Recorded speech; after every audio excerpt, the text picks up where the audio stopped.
சோனா குருவிக்கு ஒரு பையனும் ஒரு பெண் குழந்தையும் இருந்தாங்க. அவங்க பிறந்து சுமார் ஒரு வாரம் தான் இருக்கும். சோனா குருவி அவங்க மேல ரொம்ப அன்பா இருந்துச்சு. அப்புறம் சமயம் கிடைக்கும் போதெல்லாம் அவங்க கிட்ட பேசிக்கிட்டே இருந்தது. பசங்களா, நீங்க 2 பேரும் ரொம்ப ரொம்ப கியூட்டா இருக்கீங்க. எனக்கு தெரிஞ்ச வரைக்கும் இந்த காட்டுல உள்ள எல்லா குழந்தைங்களை விடவும் நீங்க தான் ரொம்ப அழகா என் கண்ணுக்கு தெரியுறீங்க. அம்மா, நீங்க ரொம்ப அழகா இருக்கீங்கம்மா. இப்படி குழந்தைங்க அம்மா மேலயும் அம்மா குழந்தைங்க மேலயும் ரொம்ப அன்பா இருந்ததால அந்த சின்ன குடும்பம் ரொம்ப சந்தோஷமா இருந்தது. இப்படியே சில மாசங்கள் ஓடின. சோனா குருவியோட பொண்ணு மின்மினியும் பையன் குக்குவும் கொஞ்சம் வளர்ந்துட்டாங்க. அவங்களுக்கு ஸ்கூல்ல சேர்க்கிற வயசு வந்த உடனே சோனா குருவியும் அவங்கள ஸ்கூல்ல சேர்த்து விட்டது. பசங்க 2 பேரும் ஸ்கூலுக்கு ஒன்னா போயிட்டு ஒன்னா வந்துகிட்டு இருந்தாங்க. ஒரு நாள் வழக்கம் போல ஸ்கூலுக்கு போய் வந்த இவங்க தங்களோட வீட்டுல உட்கார்ந்து பாடங்களை படிச்சுக்கிட்டு இருந்தாங்க. A for apple, B for ball, C for cat, D for doctor. இப்படி தன்னோட பசங்க படிக்கிறத சோனா சந்தோஷமா வேடிக்கை பார்த்துக்கிட்டு இருந்துச்சு. அதே மரத்துல சோனா வீட்டுக்கு நேரா கீழ் வீட்டுல கோரிக்காகவும் காலுக்காகவும் வசிச்சு வந்தாங்க. அவங்க பையன் ஜக்கும் சோனா குருவியோட பசங்க படிக்கிற அதே ஸ்கூல்ல தான் படிச்சுக்கிட்டு இருந்தான். என்னங்க, நம்ம பையன் ஜக்குவுக்கு கண்ணுல ஏதோ பிரச்சனை போல இருக்கு. அவனை கண் டாக்டர்கிட்ட அழைச்சிக்கிட்டு போகணும். என்ன, ஜக்குவுக்கு கண்ணுல பிரச்சனையா? என்ன பிரச்சனை? புத்தகத்தை எடுத்து படிக்க ஆரம்பிச்சாலே அவன் கண்ணுல இருந்து தண்ணியா ஊத்துதான். அதை என்னன்னு கவனிக்கிறீங்களா? அவன் கண்ணுல இருந்து வர்றது தண்ணியா இருக்காது, கண்ணீரா இருக்கும். விளையாட விடாம இப்படி புத்தகத்தை எடுத்து நம்மள படிக்க வைக்கிறாங்களேன்னு நினைச்சு அழுகுறான் போல இருக்கு. இருக்கிறது ஒரே புள்ள, அவனை ஏன் இப்படி கரிச்சு கொட்டுறீங்க? கோரி, மொபைல்ல விளையாடும் போது கண்ணுல வராத தண்ணி படிக்கும் போது மட்டும் எப்படி வரும்? இவங்க இப்படி பேசிக்கிட்டு இருக்கும் போதே சோனா வீட்டுல பசங்க படிக்கிற சத்தம் கோரி வீட்டுல கேட்டுச்சு. A for apple, B for ball, C for cat, D for doctor. Sona குழந்தைங்க படிக்கிற சத்தத்தை கேட்ட கோரிக்கு ரொம்ப எரிச்சல் வந்தது. இந்த சோனா தான் பிள்ளைங்களை படிக்க வைக்கிறாளா, இல்ல தான் பிள்ளைங்க படிக்கிறத எல்லாருக்கும் தெரியணும்னு நினைச்சு இப்படி கத்த வைக்கிறாளா? கோரி, எல்லா குழந்தைகளுமே முதல்ல படிக்க ஆரம்பிக்கிறப்ப இப்படி கத்தி தான் படிப்பாங்க. நீங்க வேணா அவன் குழந்தைங்க கத்தத்தை கேட்டுக்கிட்டே இருங்க, என்னால முடியாது. இப்ப போய் சோனாவை என்ன செய்யறன்னு பாருங்க. இப்படி கோபத்துல கத்துன கோரி நேரா சோனா குருவி வீட்டுக்கு போச்சு.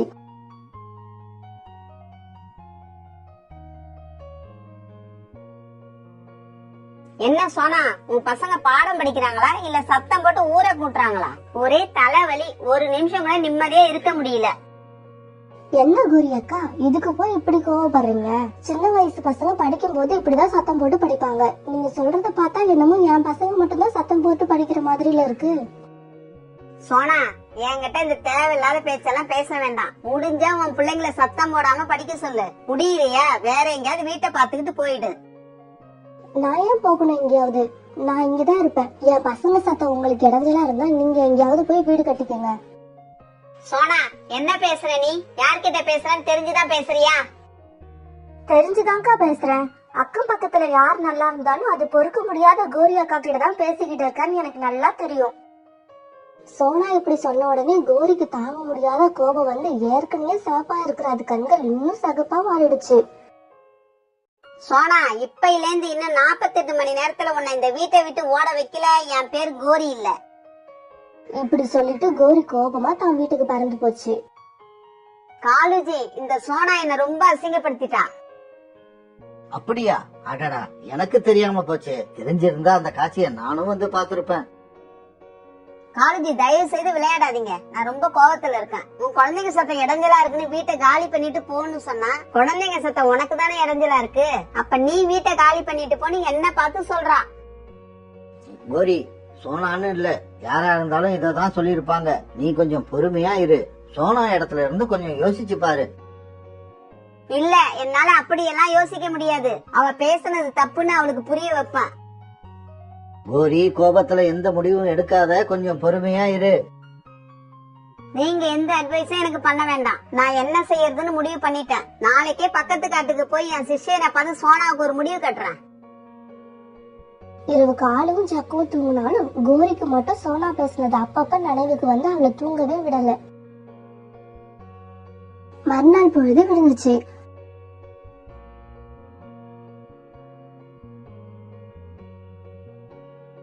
இப்ப கோரி மட்டும் தனியா தன்னோட சிஷ்யனை பார்க்க பக்கத்து காட்டுக்கு பறந்து போச்சு.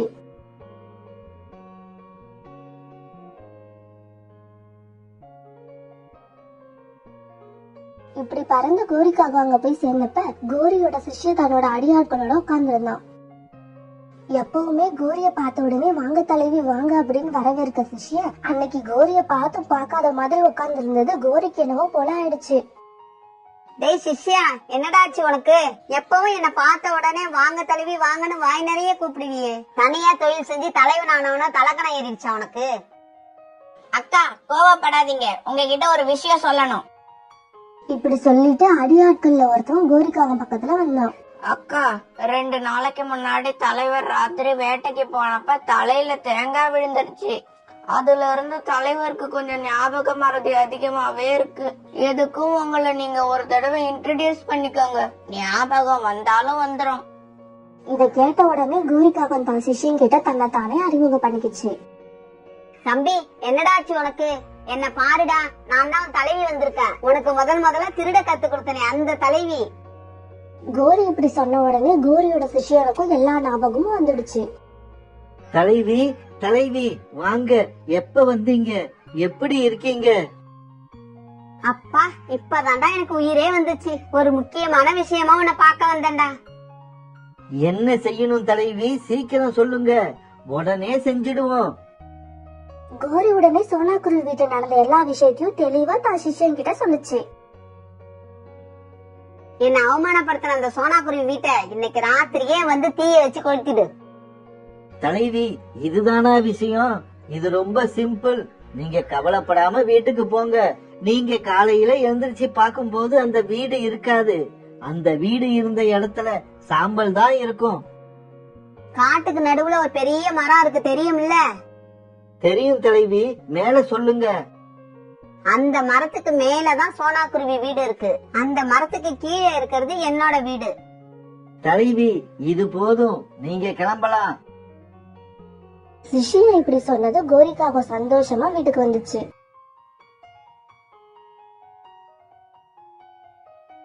வீட்டுக்கு வந்த கோரியோட முகமும் ரொம்ப சந்தோஷமா இருந்துச்சு. என்ன கோரி, ரொம்ப சந்தோஷமா இருக்க? போன விஷயம் என்ன ஆச்சு? இதையெல்லாம் உங்ககிட்ட சொல்லணும்னு அவசியம் இல்ல. நாளைக்கு பொழுது விடிஞ்ச உடனே என்ன நடந்திருக்குன்னு நீங்களே பார்த்து தெரிஞ்சுக்குங்க. கோரி இப்படி சொல்ல பிறகு 3 பேரும் படுத்து தூங்கினாங்க. அன்னைக்கு ராத்திரி 12 மணி இருக்கும். கோரியோட சிஷ்யன் தலைவிக்கு வாக்கு கொடுத்தபடியே சோனா வீட்டுக்கிட்ட தன்னோட ஆட்களோட தீப்பந்தம் எடுத்துக்கிட்டு வந்தான். தலைவா, இந்த வீடு தானே, நெருப்ப பத்த வச்சிடலாமா? டேய் டேய், கொஞ்சம் இருங்கடா.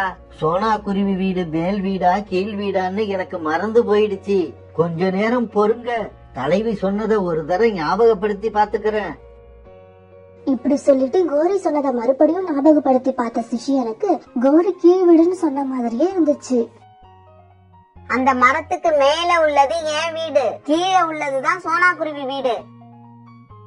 இப்ப நல்லா ஞாபகப்படுத்தி பாத்துட்டேன். கீழே உள்ளதுதான் சோனா குருவி வீடு, மேல உள்ளது என் தலைவி வீடு. கொஞ்சம் யோசிக்காம இருந்திருந்தா இந்நேரம் என் தலைவி வீட்டுக்கே தீ வச்சிருப்பேன். இப்படி சொன்ன சிஷ்யன் தன்னோட ஆட்களை அழைச்சுக்கிட்டு மரத்துக்கு கீழே வந்தான். ஏய் சோனா குருவி, என் தலைவியவா அசிங்கப்படுத்தின? என் தலைவிய அசிங்கப்படுத்தினா என்ன ஆகும்னு இன்னும் கொஞ்ச நேரத்துல உனக்கு தெரிஞ்சிடும். வைங்கடா நெருப்ப.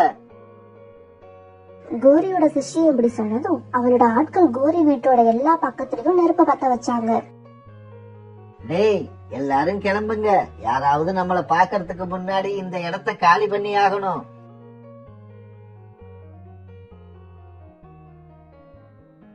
இப்படி சொன்ன சிஷ்யன் தன்னோட ஆட்களை அழைச்சுக்கிட்டு பறந்து போனான்.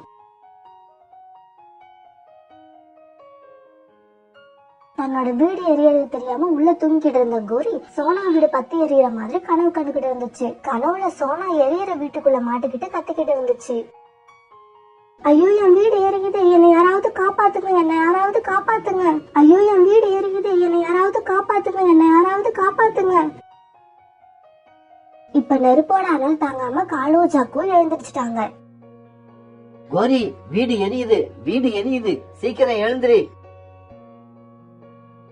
ஏன் காலேஜ் இப்படி கத்துறீங்க?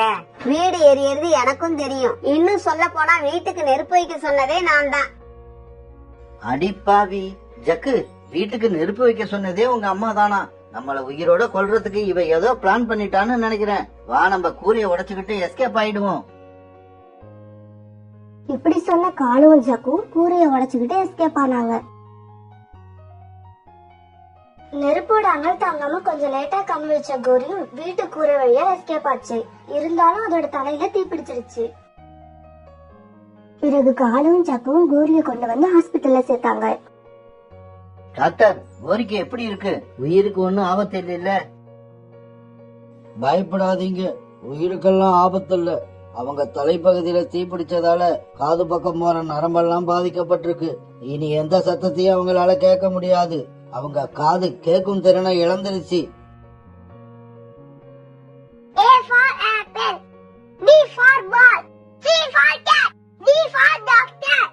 கோரி, பசங்க படிக்கிற மாதிரி ஏதாவது சத்தம் உனக்கு கேக்குதா? இங்க பாருங்க, இப்ப என்னால சப்பாத்தி எல்லாம் போட முடியாது. மத்தியானம் வடிச்ச சாதம் இருக்கு, அதை சாப்பிட்டுட்டு படுங்க. அப்பாடா, சோனா குருவிக்கு இனிமே கோரியால எந்த பிரச்சனையும் இல்ல.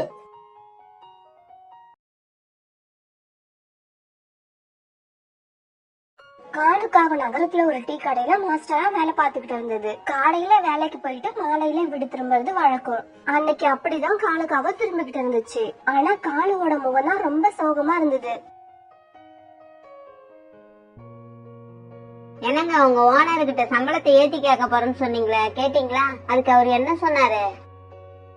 சம்பளத்தை எல்லாம் ஏத்த முடியாது, இஷ்டம் இருந்தா வேலை பாரு, இல்லன்னா வேலையை விட்டு போன்னு சொல்லிட்டாரு. அப்படியா சொன்னாரு? அதுக்கு நீங்க என்ன சொன்னீங்க? நீங்க ஆச்சு உன் வேலையாச்சு அப்படின்னு சொல்லிட்டு நீங்க வர வேண்டியதானே? இருக்கிற இந்த வேலையை விட்டுட்டா நம்ம வருமானத்துக்கு வேற என்ன பண்ண முடியும்? அதனால ஒன்னும் பேசாம வந்துட்டேன். இன்னும் எவ்வளவு நாள் தான் இப்படி அடிமை வேலை பாத்துக்கிட்டே இருக்கிறது? நான் சொந்தமா டீ கடை போடலாம்னு முடிவு பண்ணிட்டேன். நாமே டீ கடை ஆரம்பிக்கலாம்னு சொல்றியா? இதுவும் நல்ல யோசனையா தான் இருக்கு. நாளைக்கே டீ கடையை ஓபன் பண்றோம். நீங்க கடையில இருந்து வியாபாரத்தை பாருங்க. நான் கேன்ல டீ எடுத்துட்டு போய் வீடு வீடா குடுத்துட்டு வரேன்.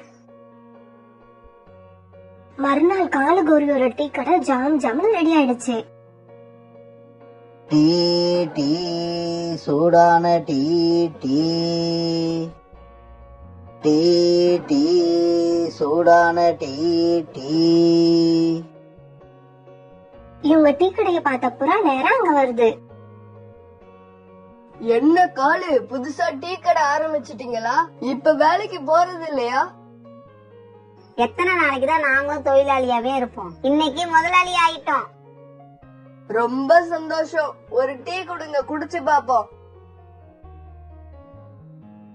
ஆஹா, டீ பிரமாதமா இருக்கு. குவாலிட்டியை இப்படியே மெயின்டைன் பண்ணுங்க. இப்படியே கொஞ்ச நாள் போச்சு. இப்ப கோரியோட டீ கடையில நல்ல வியாபாரம் ஆச்சு. எனக்கு ஒரு டீ. எனக்கும். எனக்கு முதல்ல கொடுங்க, நான் தான் சீக்கிரம் வந்தேன். இல்ல, நான் தான். இதையெல்லாம் பார்த்த காலுக்கும் கோரிக்கும் ரொம்ப சந்தோஷமா இருந்துச்சு. கோரியும் காலுவும் ஒரு நாள் வீட்டுல உட்கார்ந்து டீ கடையோட கணக்க பாத்துக்கிட்டு இருந்தாங்க. கோரி, இந்தா, இன்னைக்கு நமக்கு எல்லா செலவும் போக லாபம் மட்டும் 300 ரூபாய். காலேஜ் என்ன இது? வெறும் 300 ரூபாய் தான் லாபமா? இதுக்கா இவ்வளவு தூரம் கஷ்டப்படுறோம்? ஆமா கோரி, கஷ்டப்பட்டாதான் பலன் கிடைக்கும். இப்படியே கஷ்டப்பட்டுக்கிட்டு இருந்தோம்னா ஒரு நாள் நல்ல நிலைமைக்கு வந்துருவோம். இப்படி சொன்ன காலு மறுநாளைக்கு தேவையான பொருட்களை வாங்க மார்க்கெட்டுக்கு பறந்து போச்சு. லாபம் குறைச்சலா இருக்குன்னு நினைச்ச கோரியோட மூளை வழக்கம் போல குறுக்கு வழியில போக ஆரம்பிச்சது. நமக்கு வர லாபத்தை விட இந்த பாலும் டீ தூளும் வாங்குற செலவு அதிகமா ஆகுது. நாளையில இருந்து அந்த செலவை குறைச்சா லாபம் தன்னால அதிகமாகும். அன்னைக்கு ராத்திரி தூங்கும் போது கூட கோரி இத பத்தி நினைச்சுக்கிட்டு இருந்துச்சு. மறுநாள் பொழுது விழுந்துச்சு. வழக்கமா பால் கொடுக்கற பறவை அன்னைக்கு கோரி வீட்டுக்கு பால் கொடுக்க வந்துச்சு. அந்த பறவை எப்போது போல 10 லிட்டர் பாலை எடுத்து வச்சுச்சு. பால்காரரே, இன்னைக்கு 5 லிட்டர் பால் போதும். அந்த பறவை 5 லிட்டர் பால் வச்சுட்டு போக டீ தூள் கொண்டு வர பறவை வந்தது. டீ தூள்காரரே, இன்னைக்கு டீ தூளே வேண்டாம். இனிமேல் ஒரு நாள் விட்டு ஒரு நாள் எடுத்துட்டு வாங்க, அதுவே போதும். டீ தூள் விக்கிற விலையில தினமும் புதுசா டீ தூள் வாங்கினா லாபம் எப்படி வரும்? நேத்து டீ போட்ட டீ தூளையே இன்னைக்கு யூஸ் பண்ணிக்க வேண்டியதுதான். இப்படி சொன்ன கோரி 5 லிட்டர் பால்ல 5 லிட்டர் தண்ணிய ஊத்துச்சு. பிறகு நேத்து உபயோகப்படுத்தின டீ தூளையே இன்னைக்கும் உபயோகப்படுத்தி டீயை தயார் செஞ்சது. இப்படி சொன்ன கோரி கெட்டில்ல டீயை எடுத்துக்கிட்டு வீடு வீடா போச்சு. டீ டீ சூடான டீ டீ டீ டீ சூடான டீ டீ. இப்படி போன கோரிக்காக முதல்ல புறாவுக்கு டீ கொடுத்தது, பிறகு கிளிக்கு கொடுத்தது. இப்ப சோனா குருவி வீட்டுக்கு போச்சு. இப்படி எல்லாருக்கும் டீ வியாபாரம் பண்ண கோரி கடைசியா கடைக்கு போச்சு. காலேஜி, கடையில வியாபாரம் எப்படி? கோரி, வழக்கம் போல எல்லா பாலும் காலி ஆயிடுச்சு. வீட்டுக்கு போன காலவும் கோரியும் இன்னைக்கு லாபம் எவ்வளவுன்னு கணக்கு பார்க்க அன்னைக்கு 1000 ரூபாய் லாபம் இருந்தது. கோரி, எப்படி இது? இன்னைக்கு லாபம் மட்டும் 1000 ரூபாய் வருது. இந்த லாபம் அதுவா வரல, இந்த கோரி வர வச்சா. இதெல்லாம் கோரியோட மூளை செஞ்ச வேலை. இப்படி சொன்ன கோரி பால்ல தண்ணி ஊத்துனது, பழைய டீ தூளையே உபயோகிச்சது எல்லாத்தையும் காளிகிட்ட சொல்லுச்சு. கோரி, இப்படி செஞ்சா நம்ம டீயோட டேஸ்ட் மாறிடாதா? டீ நல்லா இல்லாம போய் ஒருவேளை நம்ம கிட்ட யாருமே டீ குடிக்கலன்னா? மிஸ்டர் காலேஜி, டீ குடிக்கிற பழக்கமே இல்லாத பறவைங்களுக்கு டீ குடிக்கிற பழக்கத்தை ஏற்படுத்திட்டோம். இனிமே நாம எப்படி டீ போட்டாலும் அவங்க குடிச்சுதான் ஆகணும். ஏன்னா இந்த காட்டுல வேற டீ கடையே கிடையாது. காலேஜி, நேத்து வரைக்கும் டீ கடையில மாஸ்டரா இருந்த உங்களை இன்னைக்கு கோரி முதலாளியாக்கி தினமும் 1000 ரூபாய் சம்பாதிக்க வச்சிருக்கா. இன்னும் கொஞ்ச நாள் பொறுத்துக்குங்க, நான் உங்களை எங்க போய் நிறுத்துறேன்னு மட்டும் பாருங்க. இப்படி சொன்ன கோரி அடுத்தடுத்த நாட்கள்ல பால்ல தண்ணிய இன்னும் அதிகமா கலக்க ஆரம்பிச்சது. இப்படியே சில மாசங்கள் நகர்ந்துச்சு. ஒரு நாள் வழக்கம் போல கோரி எல்லாருக்கும் டீ கொண்டு போய் கொடுத்தது. கோரி, வர வர உங்க டீ சுத்தமா சரியில்லை, வாயில வைக்க முடியல. என்னது, டீய வாயில வைக்க முடியலையா? டீய குடிக்கிறதுக்கு முன்னாடி வாயை கொப்பளிச்சுட்டு அப்புறம் டீய குடி. இப்படி சொல்லிட்டு கோரி பறந்து போச்சு. என்ன இந்த கோரி இவ்வளவு திமிரா பேசிட்டு போகுது? இப்படி நினைச்ச புறா வீட்ல இருந்து கிளம்பி சோனா குருவி வீட்டுக்கு போச்சு. புறா சோனா குருவி வீட்டுக்கு போன சமயம் கோரியும் அங்க டீ கொடுத்துக்கிட்டு இருந்தது. கோரி அக்கா, என் குழந்தைக்காக நான் நேத்து உங்களை பால் எடுத்துட்டு வர சொன்னேன். ஆனா என் குழந்தை அந்த பாலை குடிக்கவே இல்ல. அதனால கொஞ்சம் பாலை எடுத்து நான் குடிச்சு பார்த்தேன். பால் ரொம்ப தண்ணியா இருக்கு. இப்படி இருந்தா குழந்தைங்க எப்படி பாலை குடிக்கும்? என்னது, பால் தண்ணியா இருந்துச்சா? ஒருவேளை மாடு நிறைய தண்ணி குடிச்சிருக்கோம்னு நினைக்கிறேன். கோரி அக்கா, நான் சீரியஸா பேசிக்கிட்டு இருக்கேன். நீங்க என்னடானா ஜோக் அடிக்கிறீங்க? சோனா, நானும் சீரியஸா பேசவா? இஷ்டம் இருந்தா வாங்குங்க, இல்லன்னா போய்கிட்டே இருங்க. இப்படி சொல்லிட்டு கோரிக்காவ அங்க இருந்து பறந்து போச்சு. சோனா, பாத்தியா கோரி எவ்வளவு திமிரா பேசிட்டு போகுது? அது திமிர அடக்கணும்.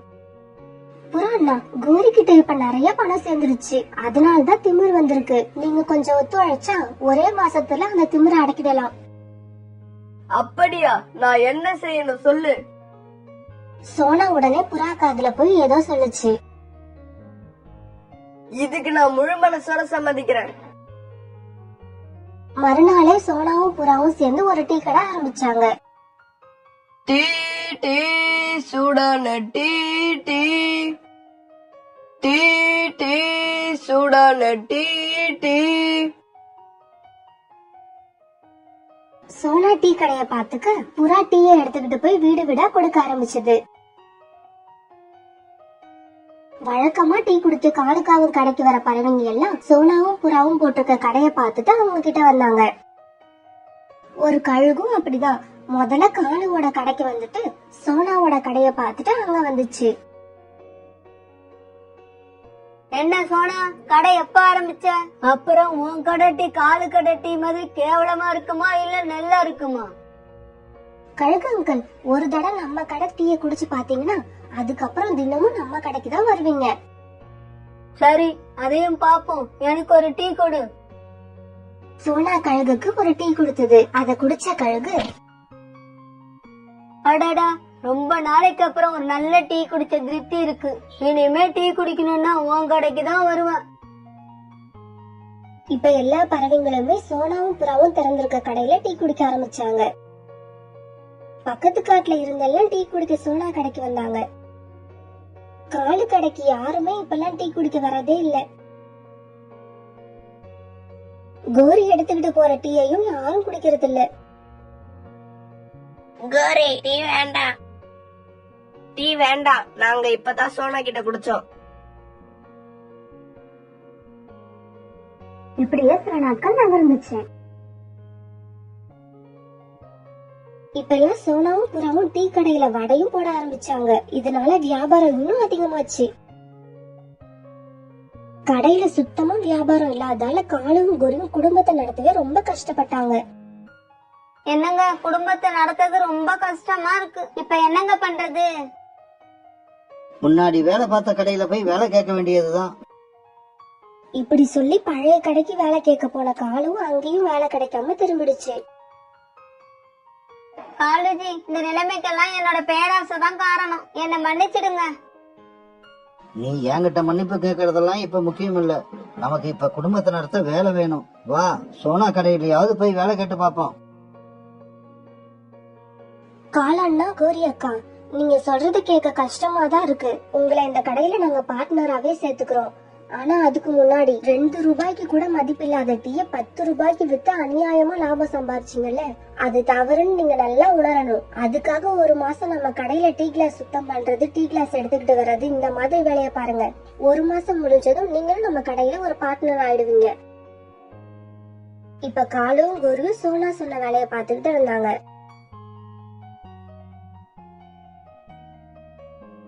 நான் உங்களை எங்க கொண்டு போய் நிறுத்துறேன் பாருங்க, நான் உங்களை எங்க கொண்டு போய் நிறுத்துறேன் பாருங்கன்னு அடிக்கடி சொல்லுவியே. கடைசியா டீ கிளாஸ் தூக்குற வேலையில கொண்டாந்து நிறுத்திட்டியடி.